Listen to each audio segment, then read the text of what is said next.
গণতন্ত্ৰৰ হয় আপোনাক মই এটা কথা কৈছো আপুনি যিমান চিঞৰ বাখৰ কৰিছে চিঞৰিলে আপোনাৰ টক শ্ব'টো কমপ্লিট নহয় পলাশী যদি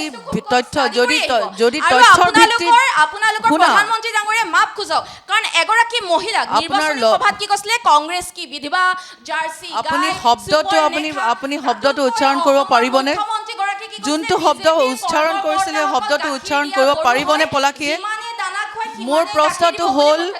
পলাশীয়ে কংগ্ৰেছৰ আপোনালোকৰ সেই নীতি আৰু আদৰ্শখন আগতে বাজপেয়ী ডাঙৰীয়া নীতি আৰু আদৰ্শ কি আছিলে প্ৰথম দেশ তাৰপিছত দল তাৰপিছত ব্যক্তি আৰু এতিয়া বৰ্তমানৰ বিজেপি নীতি আদৰ্শ কি হৈছে প্ৰথম বিজেপিলৈ আহিবলৈ আপোনাৰ ইচ্ছা আছে বুলি আমি জানো আমাৰ আইডিঅলজি ভাবে আপুনি অধ্যয়ন কৰে বুলি আমি গম পাইছো ব্যক্তি ইয়াত দলৰ কথা নাহে আৰু মই আপোনাক ক্লিয়াৰ কৰিলো আপোনালোকৰ সেই ষ্টেটমেন্ট আপোনাৰ ইমান লজ্জাজনক বিষয় যে এগৰাকী নাগৰিক হৈ পেলাই ভাৰতীয় নাগৰিক হোৱাৰ পিছত না শুনক আপুনি কৰি আহিব বিজেপি মাইনৰিটি সেলৰ তেখেত অধ্যক্ষ হয় যদি এনেকে টক শ্ব' নহয় আমি ভদ্ৰতা আৰু লাজৰ মাজত পাৰ্থক্য হয় তুমি শুনা অধ্যক্ষই কৈছিলে অলৰেডি নিউজটো ওলাই গৈছে আৰু দ্বিতীয় কথা আপোনালোকৰ প্ৰধানমন্ত্ৰী কংগ্ৰেছৰ মুখপাত্ৰৰ এটা বিষয় হ'ল আপোনালোকৰ প্ৰধানমন্ত্ৰী মানে প্ৰধানমন্ত্ৰী দেশৰ নহয় প্ৰধানমন্ত্ৰী হ'ল বিজেপিৰ যেতিয়ালৈকে দেশখনৰ প্ৰধানমন্ত্ৰীক তেখেতে সন্মান দিব নাজানে সেই আসনখনক সন্মান দিব নাজানে সেই মৰ্যাদা তেওঁলোকে প্ৰদান কৰিব নাজানে যিমান চিঞৰ বাখৰ কৰিলেও তাত আপোনালোকে তথ্য ভিত্তিত চাব যোনটো সন্মান বুলি ক'লে তাৰ অৰ্থটো কংগ্ৰেছৰ কোনো মুখপাত্ৰৰ ওচৰত নাই কংগ্ৰেছৰ কোনো এজন নেতা কৰ্মীৰ ওচৰত নাইকিয়া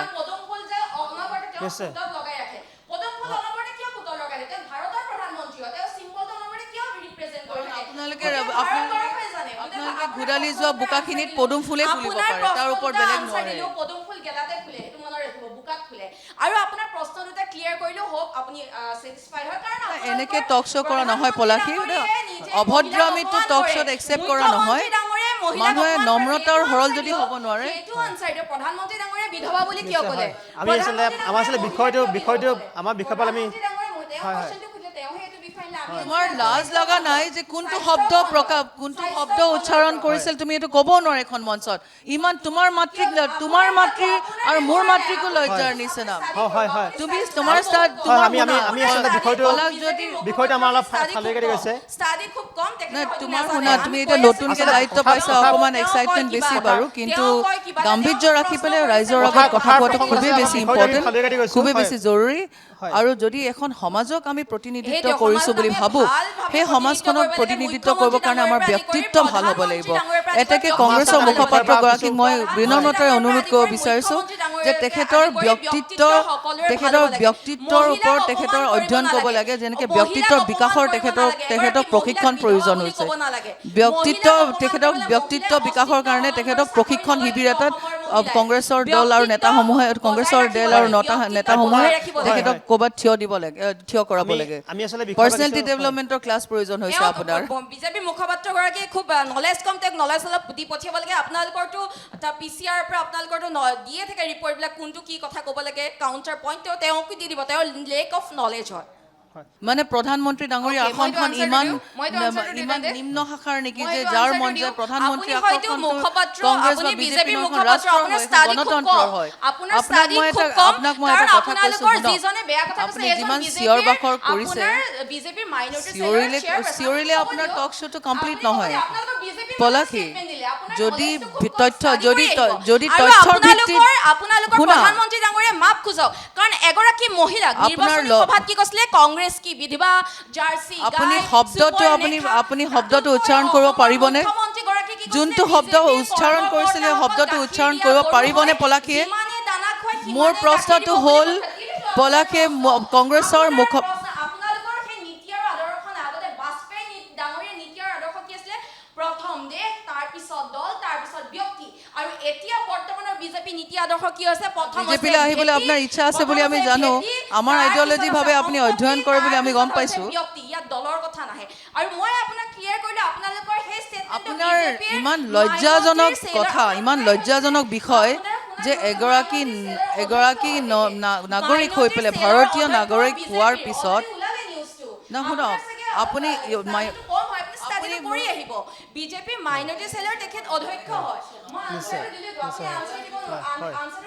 যদি এনেকে টক শ্ব' নহয় আমি ভদ্ৰতা আৰু লাজ পৰৰ মাজত পাৰ্থক্য হয় তুমি শুনা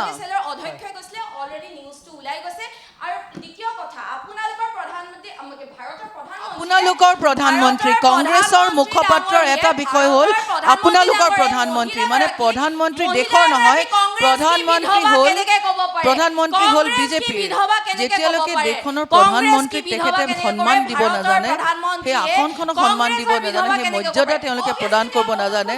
যিমান চিঞৰ বাখৰ কৰিলেও তাত আপোনালোকে তথ্য ভিত্তিত চাব যোনটো সন্মান বুলি ক'লে তাৰ অৰ্থটো কংগ্ৰেছৰ কোনো মুখপাত্ৰৰ ওচৰত নাই কংগ্ৰেছৰ কোনো এজন নেতা কৰ্মীৰ ওচৰত নাইকিয়া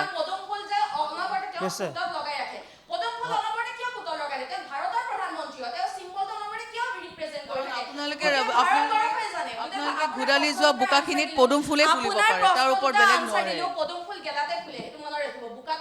আৰু আপোনাৰ প্ৰশ্ন দুটা ক্লিয়াৰ কৰিলেও হোপ আপুনি স্যাটিসফাইড হয় কাৰণ এনেকে টক শ্ব' কৰা নহয় পলাশী অভদ্ৰামীটো টক শ্ব'ত একচেপ্ট কৰা নহয় মানুহে নম্ৰতাৰ হৰল যদি হ'ব নোৱাৰে এইটো আনসাৰ প্ৰধানমন্ত্ৰী ডাঙৰীয়া বিধৱা বুলি কিয় ক'লে আমি আচলতে বিষয়টো আমাৰ বিষয়পাল আমি তোমাৰ লাজ লগা নাই যে কোনটো শব্দ উচ্চাৰণ কৰিছিল তুমি এইটো ক'ব নোৱাৰে এখন মঞ্চত ইমান তোমাৰ মাতৃ আৰু মোৰ মাতৃকো লজ্জাৰ নিচিনা তুমি তোমাৰ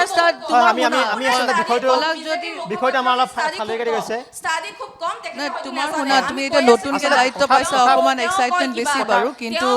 গাম্ভীৰ্য ৰাখি পেলাই ৰাইজৰ আগত কথা কোৱাটো খুবেই বেছি ইম্পৰ্টেণ্ট খুবেই বেছি জৰুৰী আৰু যদি এখন সমাজক আমি প্ৰতিনিধিত্ব কৰিছো বুলি ভাবো সেই সমাজখনক প্ৰতিনিধিত্ব কৰিবৰ কাৰণে আমাৰ ব্যক্তিত্ব ভাল হ'ব লাগিব এটাকে কংগ্ৰেছৰ মুখপাত্ৰগৰাকীক মই বিনম্ৰতাৰে অনুৰোধ কৰিব বিচাৰিছো যে তেখেতৰ ব্যক্তিত্বৰ ওপৰত তেখেতৰ অধ্যয়ন কৰিব লাগে যেনেকৈ ব্যক্তিত্বৰ বিকাশৰ তেখেতক প্ৰশিক্ষণ প্ৰয়োজন হৈছে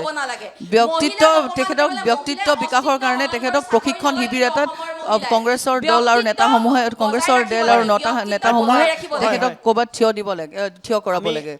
পাৰ্চনেলিটি ডেভেলপমেণ্টৰ ক্লাছ প্ৰয়োজন হৈছে আপোনাৰ বিজেপি মুখপাত্ৰগৰাকী খুব নলেজ কম তেওঁক নলেজ অলপ দি পঠিয়াব লাগে আপোনালোকৰতো পিচিআৰ পৰা আপোনালোকৰতো দিয়ে থাকে ৰিপৰ্টবিলাক কোনটো কি কথা ক'ব লাগে কাউণ্টাৰ পইণ্ট তেওঁকো দি দিব তেওঁৰ লেক অফ নলেজ হয়